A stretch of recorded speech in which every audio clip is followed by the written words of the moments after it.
So this is a very budget-friendly guitar, and I think with 2 quick upgrades, we can make this thing giggable.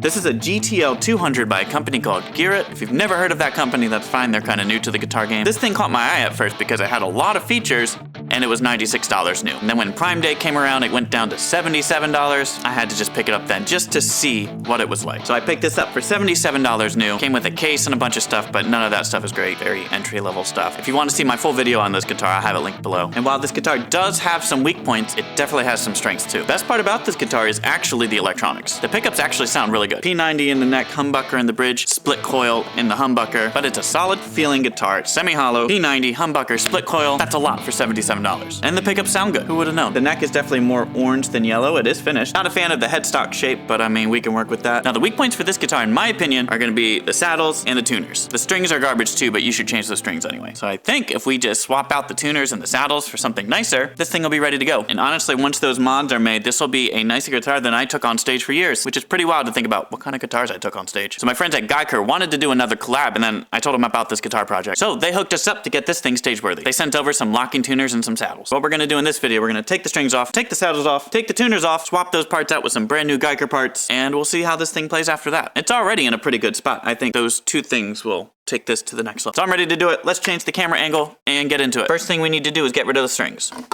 Strings are off. Let's start with the saddles. Let me show you why I'm gonna replace the saddles real quick, because I could be totally wrong about this issue. I might have to shim the neck down in order to get these saddles down. But let's zoom in real quick. When I was adjusting these saddles, I really just didn't feel like I had a good connection between the screw and the saddle. I don't know if the threads are wonky on the screw or the threads are wonky on the saddle. I just feel like they weren't very secure. They're wobbly, they give a little bit, and they're maxed out at their height. That might be a neck issue, but we're gonna replace the saddles because that's an easy fix anyway. I think the saddles were $6 or $7. So we're gonna see if that fixes the issue, and if not, we'll do something with the neck. To remove the saddle, we just have to take the screw out the back of the bridge and then replace it. So we'll take this one screw out, whole saddle comes out after that, and we're just gonna replace them all. And this is a fixed bridge guitar. If your guitar has a different bridge system, this part might be different, but I'm sure it's very similar.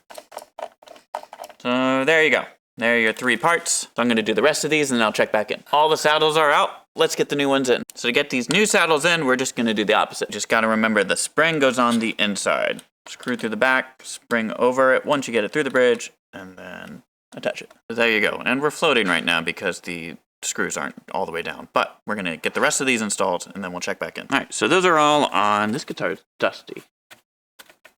2 things I want to point out at this point. Number 1, I think I ordered the wrong color. So if it doesn't match, it's on me because I'm pretty sure I ordered the wrong one. Doesn't bother me, but I do want to point that out. The other thing is, if you plan on doing this swap, you will need to re-intonate your guitar because all of these saddles need to be at a certain spot in order for the guitar to be in tune up and down the neck. So look it up. If you don't want to do that, don't replace your saddles, or order the saddles, take it to a shop, and let the shop swap them, and then re-intonate your guitar. Anyways, saddles are in. Let's go to the tuners. So now here we are at the tuners. I might replace these string trees with rolling trees, but that's not what we're doing right now. We're gonna take off these tuners. So we'll flip the guitar over. Nothing too crazy here. We just gotta remove the screws and then they pop out. When we're putting the new ones on though, you need to make sure you have these 2 in the right spot, because you can see the 4 in the middle are different than the 2 on the ends. 2 on the ends end up holding everything in place. You just got to make sure you got the right ones in the right place.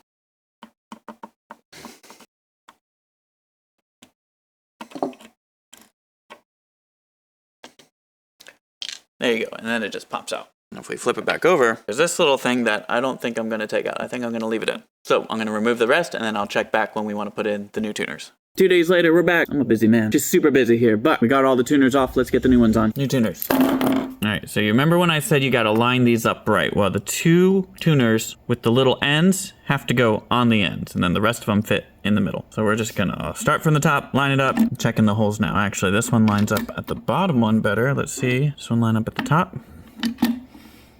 All right, cool. We're learning as we go. These ones are different heights. So if you're getting this specific type of tuner, if you want them to drop in and fill in and fit with the holes that are already there, make sure you get the right ones on the ends. There's a longer one and a shorter one. The more you know. We're learning. I want to say the rest of these are the same. Yeah, tuners go to the top. Boom. That. All right. Those just dropped in. Let's see if they screw in well. Now, the part that goes on the other side of the head comes with it as well, but I am just keeping the ones on there because I don't feel like ripping those out just for this. We're gonna start from the top. There you go. If I weren't making a video about this, this would take like 5 minutes maybe. But since I'm being high maintenance and making a video, it's taking a while. So there's what that looks like with the tuners installed. Here's the front. Nothing special on this side. So let's get this thing stringed up and see how we're doing. I'm gonna show you real quick how I'm gonna string up this locking tuner. We're gonna be doing the A string here. This one, the A string, I already did the E string. We're gonna feed it through the bridge like normal. And actually, I should have done this first. We're gonna line the hole up with the nut. So we're going straight through. Now I'm gonna loosen the locking mechanism on the bottom. So there's a pin that goes through the bottom to the top, and that's how your string locks into place. That's the locking part of a locking tuner, is that it locks the string into place. Some people still do turns on their tuners. I don't do that. I don't see an issue with it. So we're gonna loosen the bolt on the bottom, opening up the pin in the middle, and then we just feed it straight through. I'm just gonna pull it tight, and then I'm gonna tighten it back up on the bottom. Just finger tight. And we're locked into place.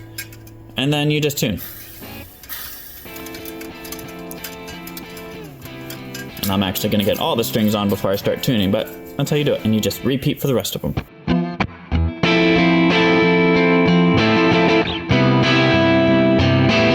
Well, it's been the weekend now, and I messed up. I like this guitar too much now. I was planning on giving this thing away or selling it or something, but man, the saddles and the tuners really just give it new life. I finished putting the tuners on Friday, and then I went home and I was still thinking about the guitar. Just kind of like how cool it was, nice it felt. I don't know, it's weird. And I've got too many guitars, so I really am trying to get rid of guitars, but now I really like this one. So I have to rethink which guitars I'm giving away now. First world problems. So the saddles did the job I wanted it to. There's a lot more thread to grab onto with these saddles compared to the other ones. That gives it the flexibility I need without having to adjust the heel side of the neck. They're solid, they fixed the problem. I don't have to sand down the neck now. Glad that worked out how I wanted. As far as the tuners go, they're great. They look nice, feel nice, they turn nice. And I love the Guyker locking tuners on my Strat. Now I've got them on this Telly, living the dream. Well, the tone knob works. It feels like a brand new guitar. Way better. New strings, new tuners, new saddles. We're good to go. So we took this $77 guitar, $30 in tuners, $7 in saddles, and I would gig with this thing every day. Oh, these Guyker parts are a huge upgrade to what we had here, which is like the bottom of the barrel, cheap guitar parts. Thank you to Guyker for sending those out, making this guitar awesome. Seriously, I'm pumped. Now they just made it that much harder to get rid of this thing. So I'm happy with it. I think that's all I got for you guys today. Thank you to Guyker again for sponsoring this video, sending out the parts to get this thing gig ready. If you have any questions about the locking tuners or the saddles, feel free to leave a comment, and any other feedback you got for me, leave a comment. Thank you all for watching this video, and I hope to see you in the next one.